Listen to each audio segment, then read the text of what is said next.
आज हम करेंगे क्लास 9th अध्याय 5 यूक्लिड की ज्यामिति का परिचय की प्रश्नावली 5.1 के प्रश्न संख्या नंबर 4, 5, 6 और 7 और प्रश्नावली 5.2 के प्रश्न संख्या नंबर 1 और 2। Rakesh Kumar, TGT non medical, government senior secondary school Samej, block Nirmal, district Kullu के साथ।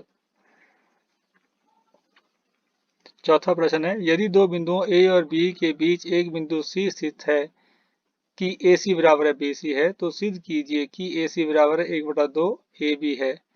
एक आकृति खींचकर इसे स्पष्ट कीजिए। ये मान लिया हमें दिया गया है AB और C, BC बिंदु C जो है AB के बीच में है।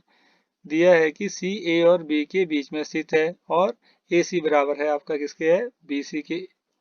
इसलिए AC प्लस AC बराबर है BC प्लस AC। हमने क्या किया, यूक्लिड की परिभाषा के अनुसार बराबरों को बराबरों में जोड़ा गया है।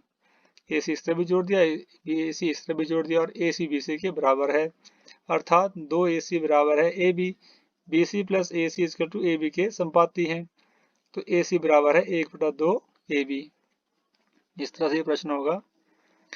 अगला प्रश्न है, प्रश्न 4 में C रेखाखंड AB का मध्य बिंदु कहलाता है। सिद्ध कीजिए कि एक रेखाखंड का एक और केवल एक ही मध्य बिंदु होता है।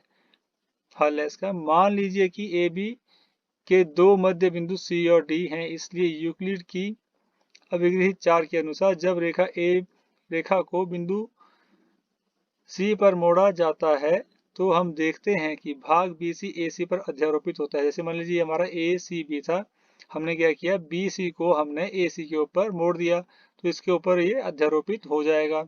इनके AC बराबर है आपका किसके है, BC के है।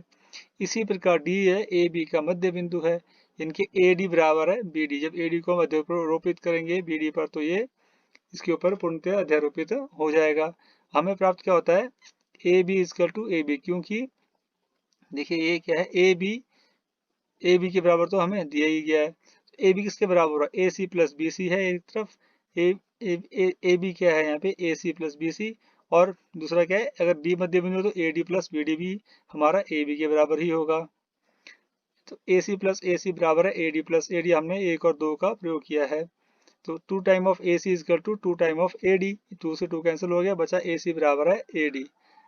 जब हम AD को AC पर और BD को BC पर अध्यारोपित करते हैं तो हम देखते हैं कि D जो है पूरी तरह से C के ऊपर आता है। इससे परिणाम निकलता है कि D और C दो भिन्न बिंदु नहीं है परंतु एक ही है, अतः रेखाखंड का एक ही मध्य बिंदु है।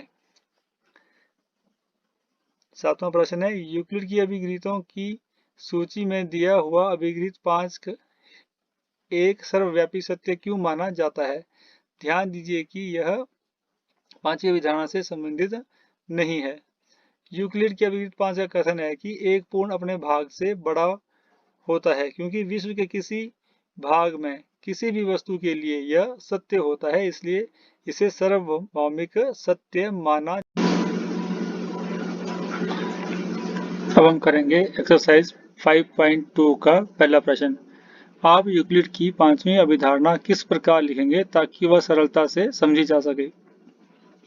इसका हल है, जो यूक्लिड की पांचवी अभिधारणा है वो क्या है, यदि एक सीधी रेखा दो सीधी रेखाओं पर गिरकर अपने एक ही ओर दो अंतःकोण इंटीरियर एंगल्स इस प्रकार बनाए कि दोनों कोणों का योग मिलकर दो समकोणों से कम हो तो वे दोनों सीधी रेखाएं अनिश्चित रूप से बढ़ाए जाने पर उसी ओर मिलती हैं जिस ओर ये दो समकोण से कम होता है। जो योग है वो दो समकोणों से कम होता है, यानी कि ये देखिए दो रेखाएं हैं और एक इसके ऊपर रेखा गिर रही है, M और N दो सरल रेखाएं और इसके ऊपर एक रेखा गिर रही है सरल रेखा L, और इसके अंतःकोण है 1 और 2। यदि अंतःकोणों का योग जो है एक कोण 1 और कोण 2 का जो योग है 180 डिग्री से कम होगा तो ये रेखाएं बढ़ाए जाने पर किस ओर मिलेंगी, उस ओर मिलेंगी जिस ओर अंतःकोणों का योग जो है 180 डिग्री से कम होता है। ये हमारी यूक्लिड की पांचवी अभिधारणा थी।